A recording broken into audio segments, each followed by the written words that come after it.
Order! Order! You are an incorrigible delinquent at times. Behave yourself, man!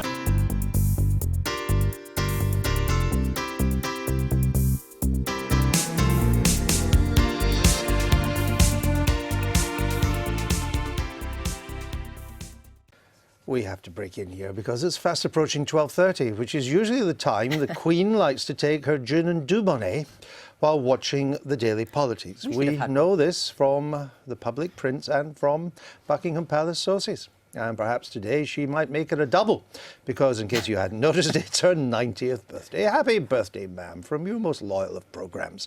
In the last hour or so, the Prime Minister and the Leader of the Opposition have been leading tributes in the Commons. As the sands of culture shift and the tides of politics ebb and flow, Her Majesty has been steadfast, a rock of strength for our nation, for our Commonwealth, and on many occasions for the whole world. As her grandson Prince William has said, time and again, quietly and modestly, the Queen has shown us all that we can confidently embrace the future without compromising the things that are important. Whatever differing views people across this country have about the institution, the vast majority share an opinion that Her Majesty has served this country and has overwhelming support with a clear sense of public service and public duty, as the Prime Minister just indicated. She's carried out that duty with enormous warmth. Well, we know the Queen is popular, but is the monarchy's popularity guaranteed? Well, joining me now is Tom Maszynski from the polling company Comres. Welcome to the Daily Politics. All the polling seems to show that the Queen has a level of popularity politicians could only dream about. So nothing has changed there, has it? No, that's right. As you say, politicians can't get anywhere near sort of the favourability approval ratings for the Queen. Boris gets a bit close to some of the royal family members. Prince Charles, he sort of touches up there, but it certainly looks like the monarchy, the popularity of the monarchy is fairly steadfast. There have been blips along the way around the time of Diana's death and the management of that, but it has been fairly rock solid in terms of whether people want to keep the monarchy or move to a republic. About 75% there or thereabouts over the last sort of 10, 20, 30 years have said the same thing, that they want to keep the monarchy. Right. So there isn't a difference then between the Queen's personal popularity and the monarchy in general? The Queen's probably slightly more popular, but importantly for the future of the royal family, so are the young royals. Prince Harry, Prince William and Kate Middleton are extremely popular, sort of almost just as popular as the Queen in many respects. It's the intervening period, if you like. Prince Charles is below his mother and indeed his children. Ah, right. So people are less keen on Prince Charles than they are on Prince William. So that will obviously affect people's views towards succession.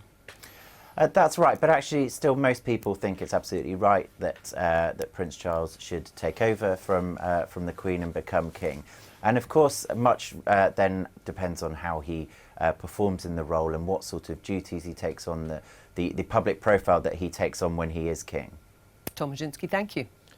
And we stick with the Queen's birthday. We're joined now from the central lobby of the House of Commons, the House of Parliament, by the Conservative MP Adam Free. He's the MP for Windsor, so I guess the Queen is technically one of his constituents, though she doesn't have a vote. Natalie Bennett's still with us, I mentioned earlier. She's a Republican. Adam Free, let me come to you first. How are you going to be celebrating the Queen's birthday? Well, I certainly will be. Can I just correct you on something, Andrew? She is not my constituent. Oh. I am her subject and she is a resident. But she's a very welcome resident and she's seen kind of across the constituency on a regular basis. But what's the difference between a resident and a constituent? Well, a resident doesn't have the right to vote. Clearly in our constitutional system, I am her subject rather than being her MP. Are you happy being her subject rather than being a citizen?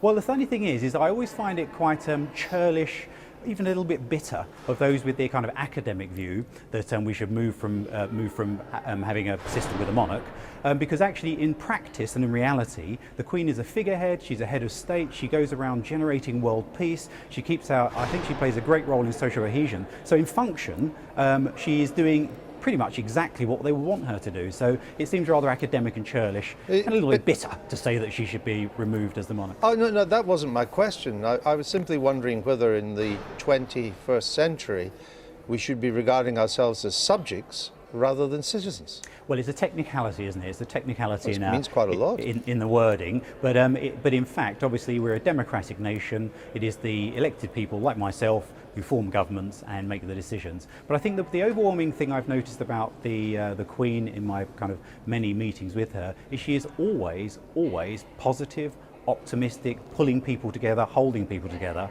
And quite often here in Westminster we create laws about social cohesion, trying to hold things together. But over her 90 years, even at her birth, I think she's played a greater role in social cohesion than perhaps any of us politicians have.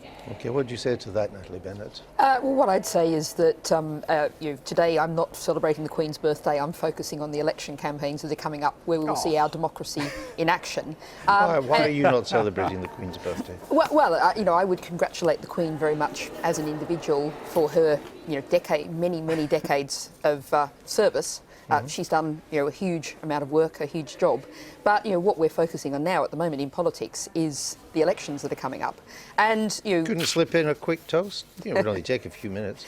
well, If we'd been ahead of the game, we could have got some gin and Dubonnet in. Well, I would have, of course, joined you in at a lunchtime table. But I think it's really important that we think about what's really the problems with our constitution, and they were brought up very much by the earlier story when we were looking at the question of election spending. And the fact behind that is the fact in our first past post-electoral system, we've got a problem that a huge amount of political party focus is focused on swing voters in swing seats. So money is, and the whole of our democracy is focused on... We're talking about the monarchy. Well, but we're talking about constitutional reform and what we might want in terms of constitutional reform. And that constitutional reform, what the Green Party's focus would be very much is on the House of Commons, the need for a fair proportional So you don't want to electoral get rid system. of the monarchy? Well, I'm perfectly happy to maintain a ceremonial monarchy, as Sweden has. Sweden went to that in 1974. No problems with that at all. What power does the Queen in this country have that the King of Sweden doesn't have? Well, ultimately, the Queen has a power to form the government, to say who she's going to summon to form the next government. There's a But power. that's what the King does too. But there it's ceremonial. Here we have a constitutional place. But the King often we've seen it in Belgium as well. We've seen the King bring the various parties, because it took them, I think, for about 400 days at one stage to form a government, and the King brings various parties together. The Queen cannot give us a government we don't want. That's clear. But what we have is a situation Isn't where, that right? we have a constitution that relies on the hereditary principle. And of course, the other part, but so does Sweden. in which we very much more focus on, is the So House does of Lords. Belgium. The hereditary, So does Denmark. The hereditary House of Lords, where people I are there by understand. reason of birth. Okay. If we're going to talk constitutional reform, I want to start with the Commons and the House of Lords. Right, That's let me our come back focus. to Adam Afria there. It is clear from all the polls and public sentiment that as long as the Queen is alive, the monarchy is safe. No one, even Natalie Bennett, has got an appetite to do anything about it as long as the Queen's alive. Does it come under more danger, however, when she dies and Prince Charles takes to the throne? Well, this is not a day to talk about death. I think it's been a wonderful 90 years she's had. But yes, there is always a danger of having a monarch that may or may not be in tune with the people. But I think what the Queen has demonstrated, and I think Prince William has made clear as well, is that they very much recognise that it is about being in tune with the people and holding the nation together. But look, Parliament is supreme here. And at the end of the day, if there were a situation which needed addressing, it would be addressed. But I just get so upset with the comments from people like Natalie Bennett, which to me just smack as being very sour, when there's actually no practical matter that needs to be dealt with today. The Queen is doing wonderful work for both the country and the government and the people and the Commonwealth, and holding the nation together. This should be celebrated. Don't get sad. Since your resident's having a 90th birthday, not your constituent.